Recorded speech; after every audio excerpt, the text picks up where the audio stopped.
friends. Welcome to this week's episode of Not Your Mama's Podcast. The title of this episode is How to Help Teen Girls Thrive in Today's Society. And today I'm so excited. We are speaking with Sarah Kenny, who is a certified coach, mentor, and positive role model for adolescent girls. She believes empowering girls with self-confidence and courage to help them change the world for the better. Sarah, thank you so much for coming on today's podcast. I'm really excited to dive into the topic today. So can you give the audience a little bit more about your background and what led you to become a life coach for teens? Yeah, thank you so much for having me, Cristina.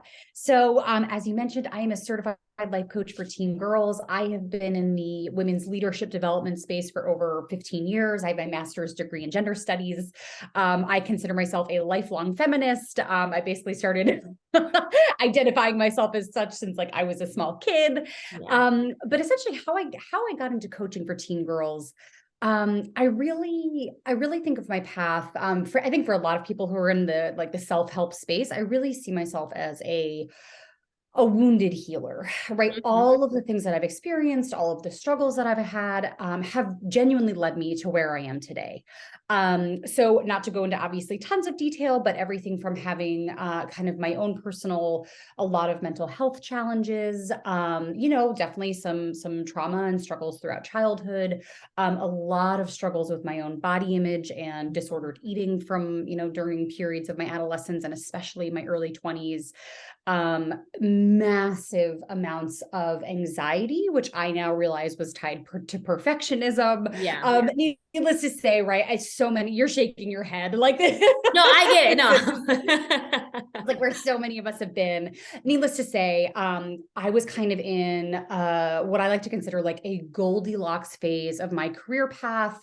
I felt like I just couldn't quite figure it out. I couldn't get it right. It was like trying this, trying that.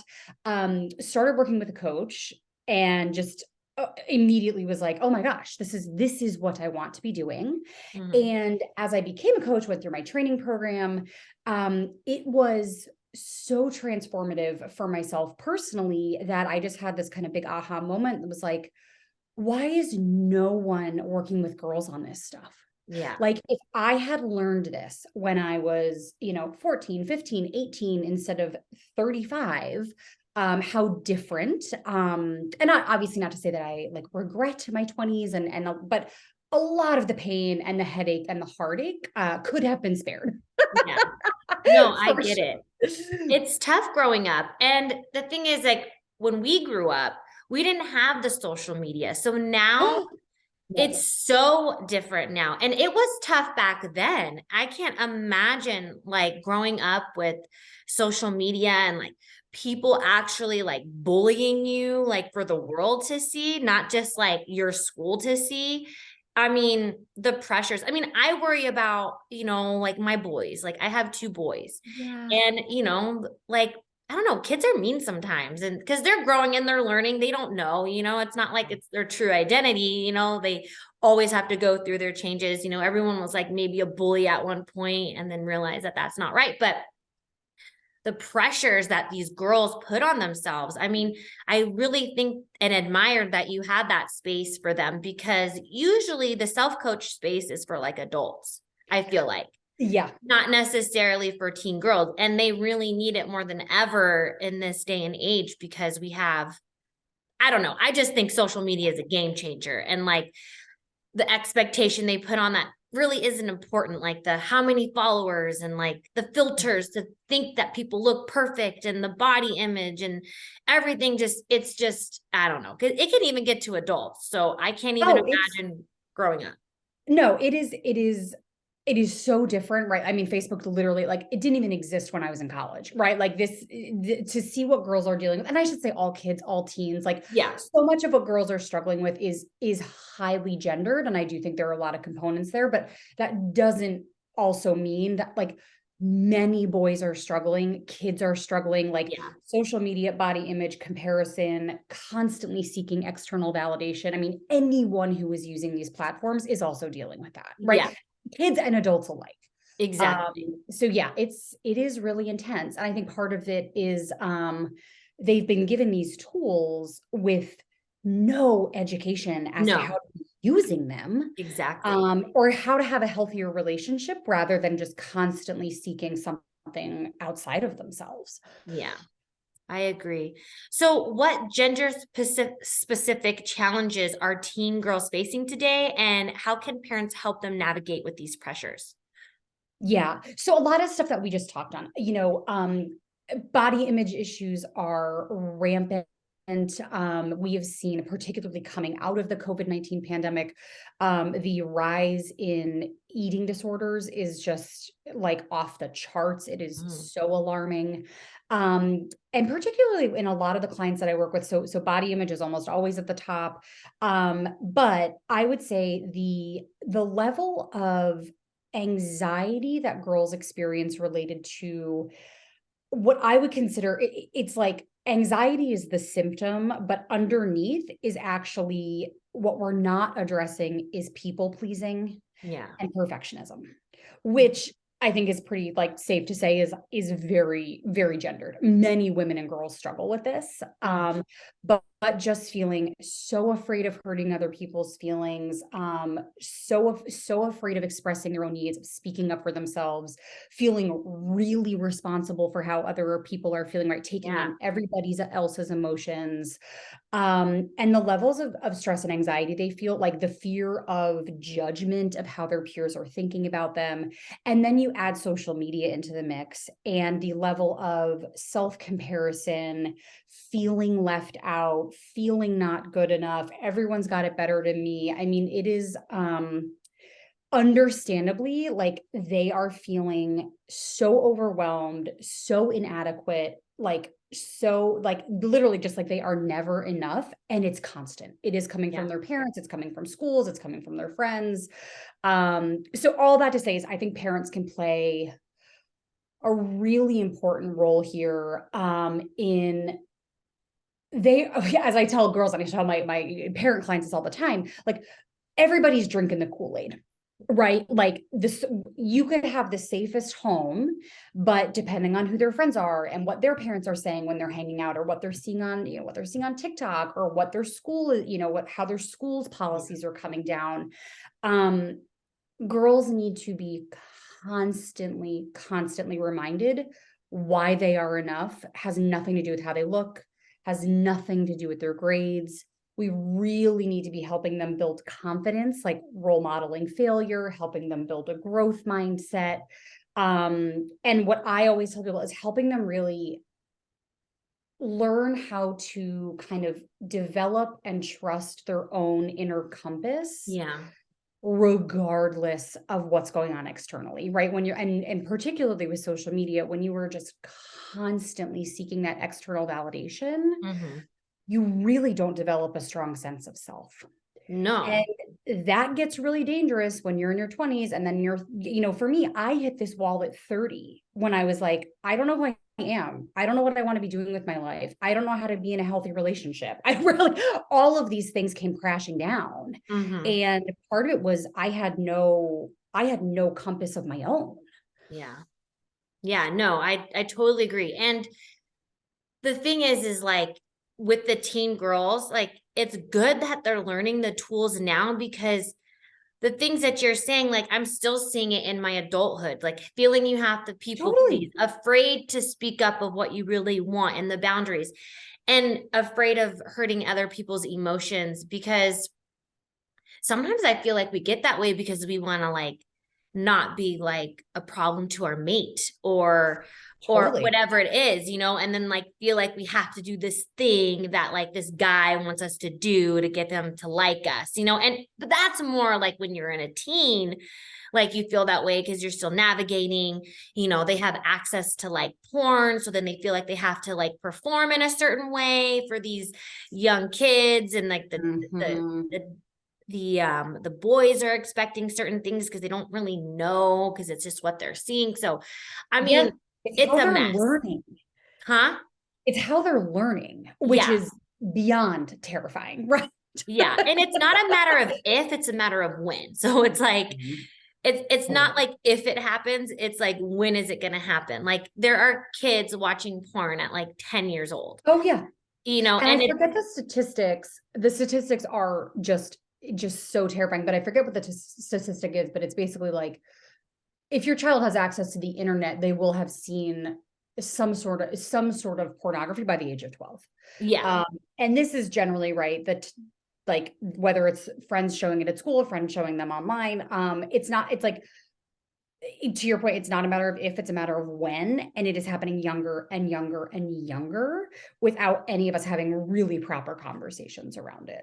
Yeah. And it's hard. I mean, this whole world is even new for us parents to navigate, because we haven't seen the consequences yet of putting iPads in front of our kids' faces, but yet we still do it all the time. You know what I mean?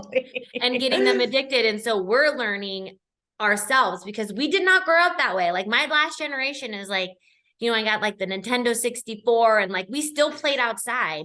And like we were the last indoor outdoor, but I think we were still outdoor a lot. People were at the parks all the time. Like, I don't know. I miss that stuff. I really do. I want to go back to my childhood. I think that was the best time. Like,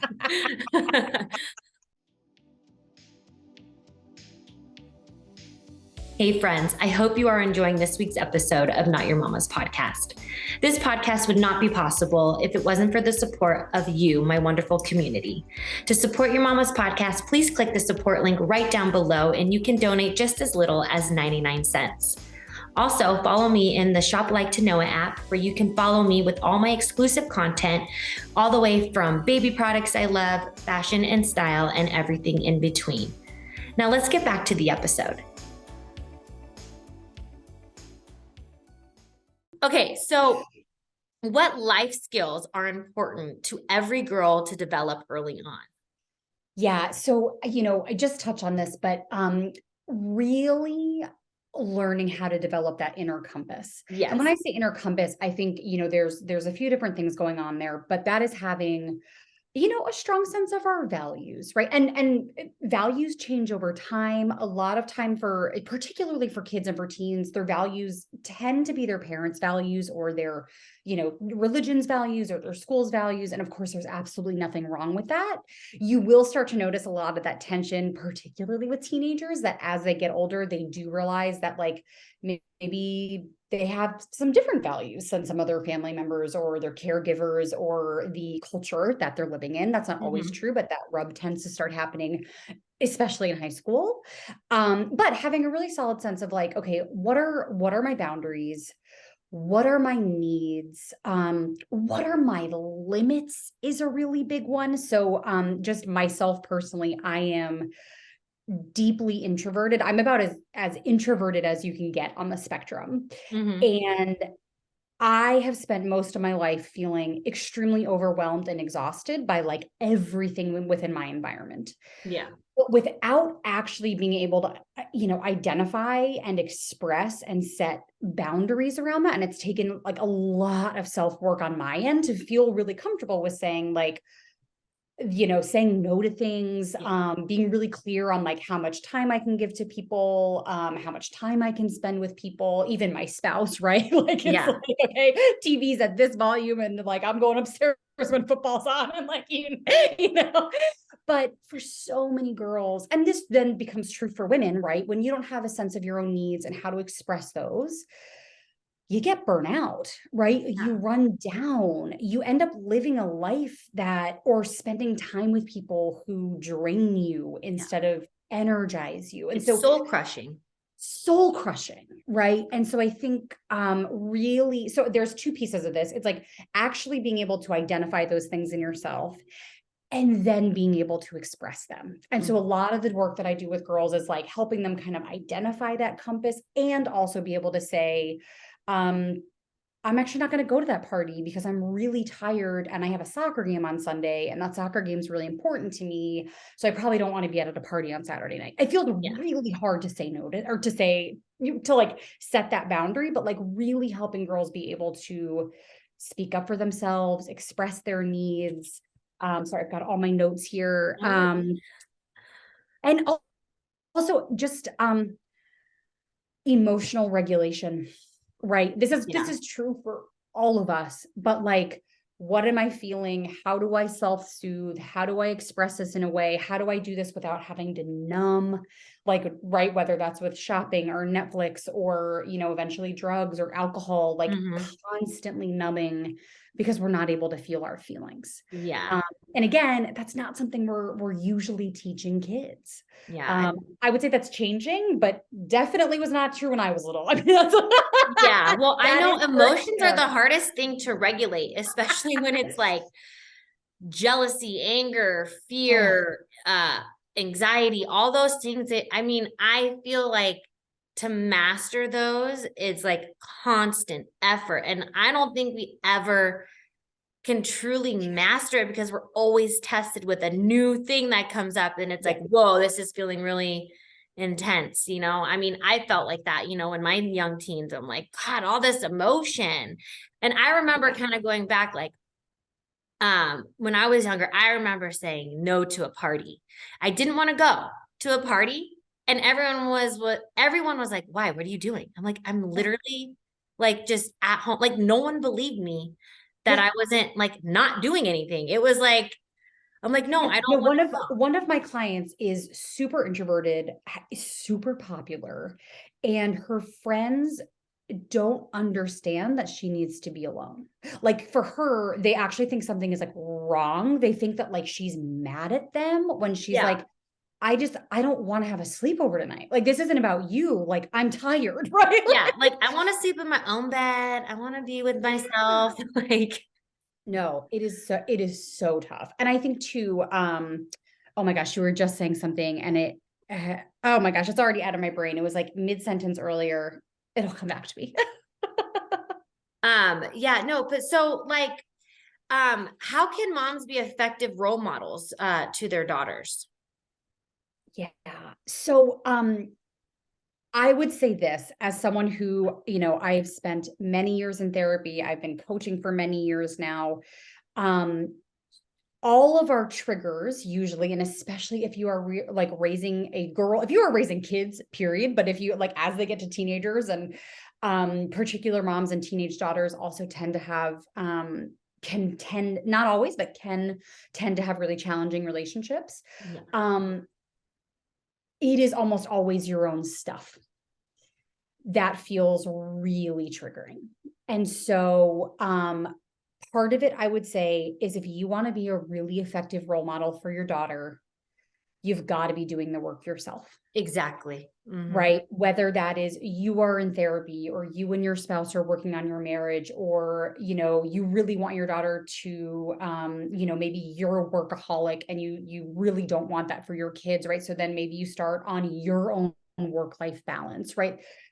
The more you're doing that for yourself, the more you are role modeling what you want to see in, and that's just true for all for kids, right? Um, I would say so I do a lot of work around body image. Moms to this day, I mean, even with all of like, the stuff that we get exposed to through media and marketing and the internet and social media, moms are still the number one influence on their daughter's body image. Yeah. And so How are body we self, talking to ourselves when we look in the mirror? Are we saying, "Oh, God, I'm so fat. I hate this. I hate that." And it's right. easy to do that in front of your kids without even knowing because it's so programmed in us. 100%. Like we live in a diet culture where it is perfect. Not only is it normal, it's actually expected that we talk about bodies, we comment on bodies, like, right? Like you're waiting in line at a supermarket and every single magazine that you're staring at is like this celebrity gained that much, who's on this secret fad drug, right? Like we can't, it is everywhere. It is all consuming. And it's like normal. It doesn't mean it's healthy, right? Yeah. And so exactly, how are you talking to yourself? Like if you are constantly making comments about your body, comments about your food, and then you're telling your daughter, oh, you're so beautiful, um she's not going to believe it, right? Like there Yeah. is like Like, serious. wait, I'm half you, but you don't even like yourself. So how do you like me? Yes. So I would say forever and always start with yourself. A body image is a huge one. And then this also comes up to, I think when it comes to being really open and transparent about like when you make mistakes, like laugh it off, show your daughter that like failure is like perfectly normal. It's how we grow. It's how we build confidence. It's how we learn new things, right? Like if we are constantly trying to come off as perfect and in control, your daughter is also going to strive for perfectionism. Yeah. Yeah. Which is going to lead to the anxiety. The anxiety. And yes. maybe the self-hate and all those things. You know, Yes. I heard this one thing, things aren't taught, they're caught. So it's like how kids are catching our behaviors. Like, are you Yep. working out? Like, what are they seeing you do? You Yep. know, like they're being caught in the web of like your actions and your things, which is developing them in their subconscious mind. So I always thought that that was a really good. Yes. Oh, that is such a great line. Yeah. Yeah, that is such a great line. So I have 4 questions I love to ask all my guests. And so Sarah, my first question to you is, who and what inspires you? Okay. I'm going to say 2, forever and always Michelle Obama. I'm obsessed with that woman.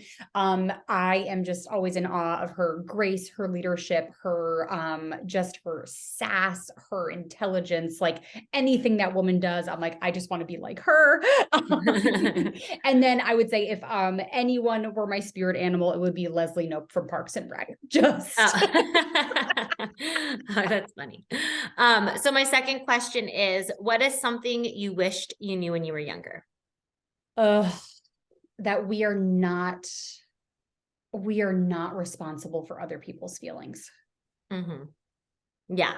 Yeah. We can Still say on and that to this day. to this day. Yep. Still working on it. But like we teach kids that, you know, even just the phrase, like, you hurt my feelings, you hurt mommy's feelings, like this person hurt my feelings. And actually, our feelings come from our thoughts. Right. And so like I spend so much time helping girls separate their thoughts from how other people are feeling, because at the end of the day, those are 2 very separate things. Yeah. And when we constantly feel responsible for that, we overextend ourselves, don't get our needs met. You know, we've been there. Yeah. So my third question is, what's the essential part of your daily routine? Meditation every day, even if it's 2 minutes or 20 minutes, that has become, especially throughout the pandemic, just has changed how my brain works. Yeah. It's a non-negotiable for you. Non-negotiable, 100%. Yeah. And then my last question is, best advice you've ever received? Oh, this one's tough. Best advice I've ever received, I would say as a business owner, right? So I do run my own business. I have my own coaching practice. Probably the best advice, at least I've gotten in terms of running my own business, is the quicker you can learn to just like let go of, and this is probably true now as I think about it for all aspects of our life, the quickest you can like drop anchor, let go of stuff that is not working in your life, the quicker you can move on. Yeah. And I think a lot of us spend a lot of time trying to fix things that are broken. Mm-hmm. Without realizing like when is a time to like cut the cord and go, right? Yeah. Or like afraid for the change, you know? 100%. Yeah. Like, oh my God, the unknown, the change. Embrace the unknown. So maybe if we put that another way, embracing the unknown. So any last words? No, thank you for having me. This has been such a delight to meet you. Yes. Well, thank you so much, Sarah, for coming on. I have all of her links down below in the show notes. Don't be shy. Go say hi. If you know a teen girl who needs some help and guidance through, you know, with today's society and, you know, giving her the tools to be a, you know, strong, independent, successful woman, then I would reach out to Sarah. Like I said, all of her links are down below in the show notes. And thank you so much for listening to this week's episode of Not Your Mama's Podcast. And I hope to see you all in the next one. Thanks, guys.